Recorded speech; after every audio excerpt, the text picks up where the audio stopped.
Olá, tudo bem com vocês? Eu espero que sim, sobretudo vocês, torcedores e torcedoras do Atlético Mineiro, também de outras equipes, evidentemente, que estão aqui vendo este vídeo. Muito obrigado pela generosidade da presença de todos vocês. Falemos sobre o Galo, a situação sui generis do Galo neste momento de final de temporada, né? Uma equipe que batalhou pela Libertadores até a final, né?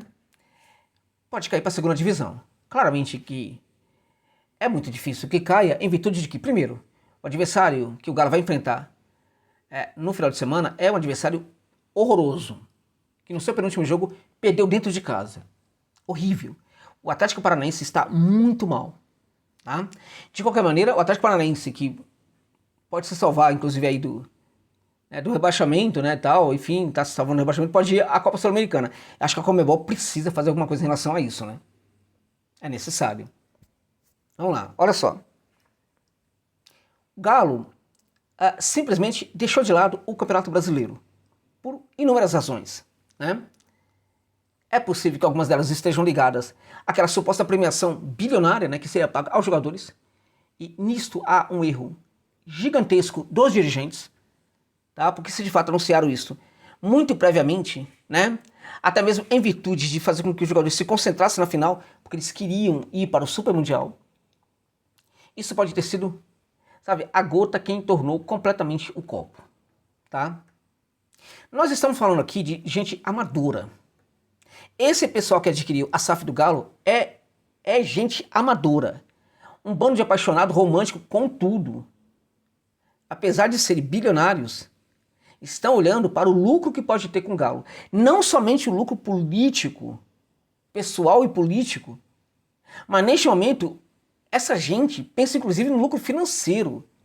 E era em virtude disso também que estava mirando o Mundial. E é em virtude disso também que provavelmente essa gente, de fato, aqui, assim como muitas fontes importantes revelaram, estava assim patrocinando essa premiação bilionária para os jogadores caso eles ganhassem a Copa Libertadores de América.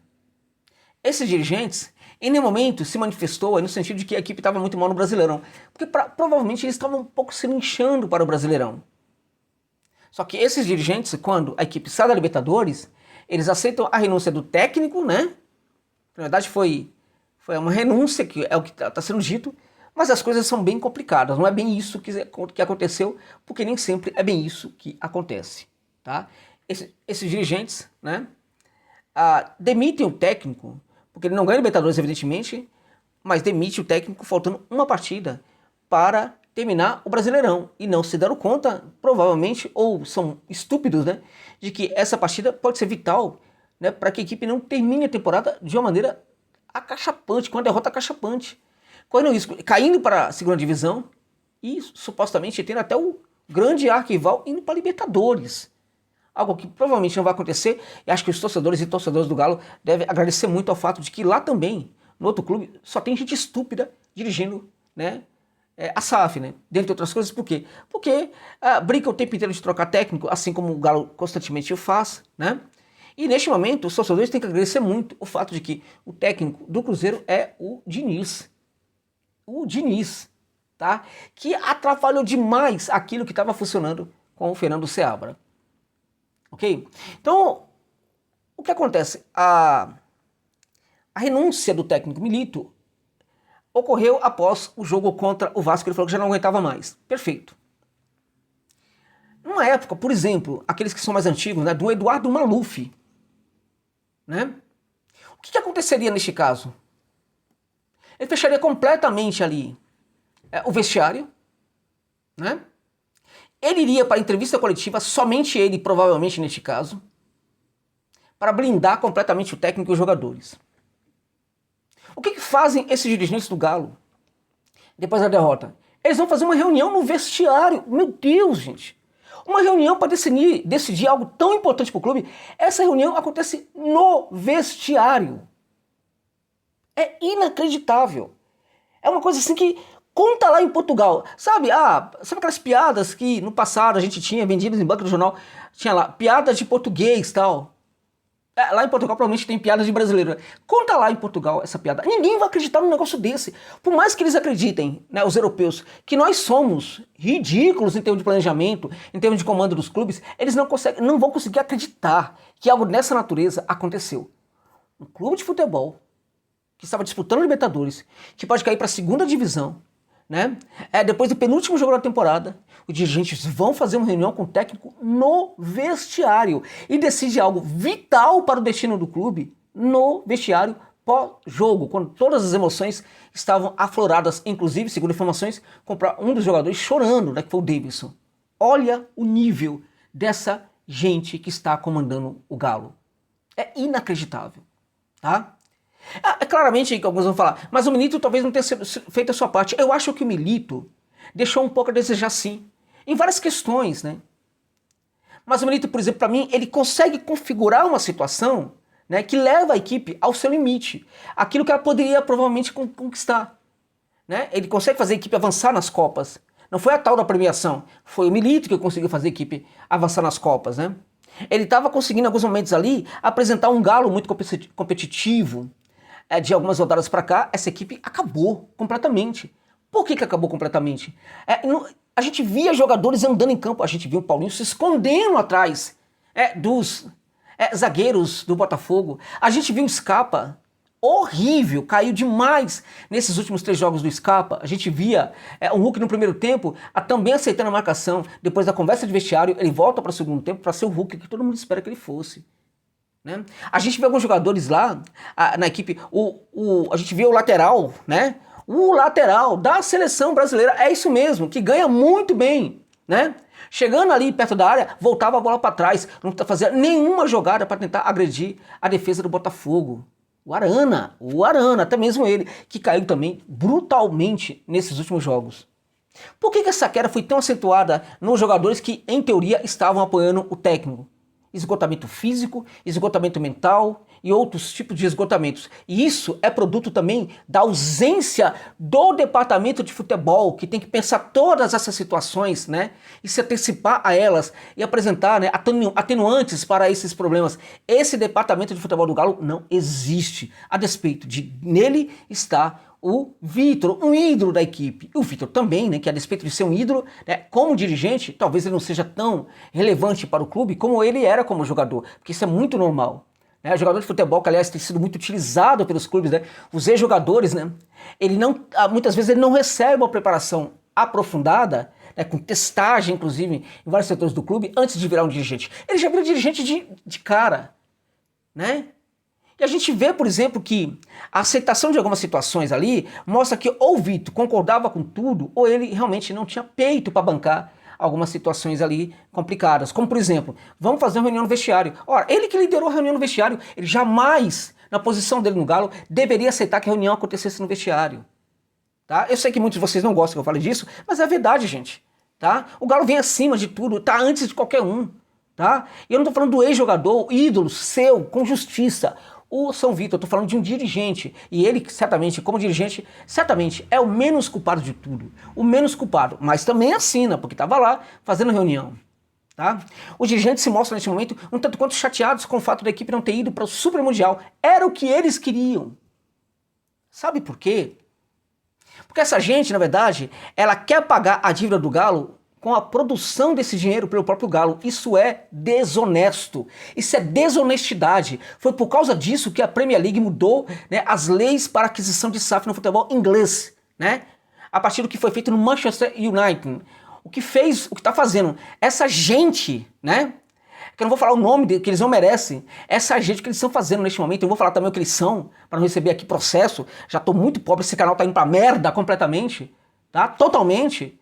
Né? Tô até pensando em acabar com esse canal aqui, tá? Porque já tá, só me traz problema, tá? Hoje eu tô pagando por esse canal, inclusive, ok? Então, na verdade, né, não quero mais processo, né?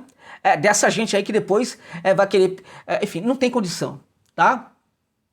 E eu conheço, eu sei que muita gente lá no Galo leva algumas informações de coisas que eu falo para essa gente que tá na direção, tá certo? Então o que acontece? Eles querem que o Galo pague as dívidas. Quando você lê em alguma matéria um clube endividado, como apareceu recentemente no GE, o Galo jamais deveria ser um clube endividado, porque essa dívida tem que passar para os donos da SAF. Que história é essa? Eles querem adquirir um clube e não querem pagar nada por isso na prática, é isso? Querem fazer um investimento inicial básico ali para chamar atenção, enfim, para um possível trabalho deles, para uma possível... Tá? E no fim das contas não querem pagar as dívidas. Eles têm que pagar as dívidas. As dívidas não são do Galo, as dívidas são deles. Eles têm que gerar uma condição para o clube caminhar, né, pagando as dívidas do clube e gerando uma situação favorável para esse clube. Agora eles querem, na verdade, que o clube, né, produza esse dinheiro, porque é isso que está por trás da sua loucura para que o clube fosse para o Super Mundial de 2025. E é em virtude disso também que é muito provável que, de fato, essa super premiação tenha sido divulgada muito antes, o que pode ter sido, como eu disse já, né, a gota que entornou completamente o copo. Tá? Houve uma pressão muito grande sobre esses jogadores. Então o Milito claramente que pode ter responsabilidade. Mas o Milito, de certa forma, ele, até quando ele pode, ele vai configurando uma situação ali em relação à Copa, né? Porque nos próprios jogos do campeonato brasileiro, a gente viu que os jogadores já não estavam presentes em campo, né? Eram zumbis dentro de campo, não eram os jogadores, eram zumbis. Estavam todos focados ali para a Libertadores de América. Por certo que muitos podem falar como os dirigentes, né, acabam se desmascarando quando eles falam, quando eles mostram um descontentamento com o fato de que o Milito não fez substituição no primeiro tempo quando a equipe ficou com um a mais. Eles demonstram o tempo inteiro a insatisfação e ao mesmo tempo estão falando aí que eles estavam bancando o técnico, que eles bancariam o técnico, mas não teve jeito, não sei o que. Meu amigo, primeira conversa, olha, Milito, a gente conversa amanhã. Descanse, vai pra casa, descanse, não aceito renúncia, eu não aceito conversar agora. Este é o ponto, com o Milito. E não com uma reunião no vestiário. Isso foi ridículo, isso foi amador, isso foi catastrófico para um clube como o Galo. Então, essa gente, né, que é bilionária, curiosamente, talvez seja, curiosamente, gente, estão utilizando o Galo para ganhar, né, para ganhar conhecimento, para ganhar perfil, que pode ser um perfil político, inclusive, para ganhar um monte de coisa, para ficar bem na fita e tal, né, além de tudo, esse pessoal que é bilionário, talvez ainda queira ter lucro com o Galo, tá? E nesse sentido, alguém estava falando, acho que o amigo Hildeber, né, manda um abraço para o meu amigo Idelber, né? Ele estava falando, comentando num grupo, né, de futebol, né? Se a equipe cai, provavelmente esses dirigentes podem pensar em negociar a SAF, né? Eu não desacredito nisso, tá? Não desacredito nisso, evidentemente, que o ideal é que o Galo não seja rebaixado. Nós não sabemos o que pode vir depois, né? Não dá para torcer para que a equipe seja rebaixada, né? E claramente que a equipe tem feito de tudo nesses últimos jogos para que isso aconteça, mas há outros que merecem muito mais ir para a segunda divisão do que o Galo. E eu vou torcer muito para que o Galo fique, porque a queda para a segunda divisão não vai mexer com as emoções dessa gente que é dona da SAF, tá? Estão um pouco se linchando. Podem perfeitamente vender o clube e tudo mais e tal. Agora isso vai mexer com as emoções dos torcedores e das torcedoras do Galo, tá? E os torcedores e torcedoras do Galo não merecem o que está acontecendo neste momento, tá? Eu cheguei a confiar que era possível conquistar a Libertadores, eu vi uma equipe ali sendo trabalhada nos jogos da Copa, né? Num certo momento a equipe começou a se perder completamente. E aquela derrota que nós víamos em campo no Campeonato Brasileiro começou também a aparecer nos próprios jogos da Libertadores de América, sobretudo no jogo final contra o Botafogo, em que a equipe simplesmente não esteve ali presente em campo no primeiro tempo. No segundo tempo, tentou, lutou, teve chance, mas Inês, né, já morta, né, já era, né, porque a equipe já estava completamente dominada mentalmente pela equipe do Botafogo, né. Então, na verdade é o seguinte, a minha pena não cai, vai enfrentar uma equipe muito ruim, que é o Furacão, muitas coisas têm que acontecer, muitas combinações, mas eu acho que pelo menos um empate a equipe deve conquistar e deve se salvar do rebaixamento, o que precisa acontecer, porque o Galo, lutando por Libertadores, cair para a segunda divisão, e ainda por cima, né, ter aí o adversário que, né, provavelmente aí, enfim, tem chances matemáticas de ir para a Libertadores, já é uma vergonha, já é um absurdo, vai terminar atrás dessa equipe, né? Isso é inacreditável, é inaceitável, é sui generis, é muito típico do futebol brasileiro, mas o futebol brasileiro dos anos 70, dos anos 80, onde os dirigentes eram tudo amadores, né? Eram todos amadores, né? Irresponsáveis, né?